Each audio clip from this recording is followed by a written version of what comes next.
ఆడవాళ్లకు సపరేట్ గా క్యాబులు పెడతాము, సపరేట్ గా ట్యాక్సీలు పెడతాము వాళ్ళ భద్రత కోసం అని చెప్పి.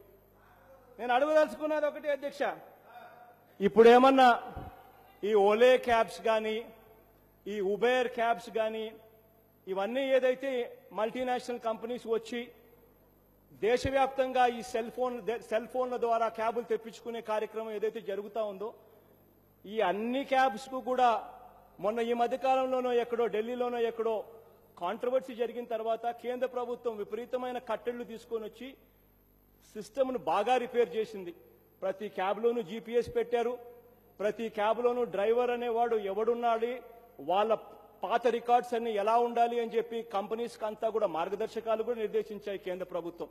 ఆ చేసిన తర్వాత ఇప్పుడు ఆ ఉబేర్ క్యాబ్స్ అని ఓలే క్యాబ్స్ అని చెప్పి ఫోన్ కొడితే చంద్రబాబు నాయుడు గారు చెప్పే వ్యవస్థ ఆల్రెడీ ఉంది అధ్యక్ష.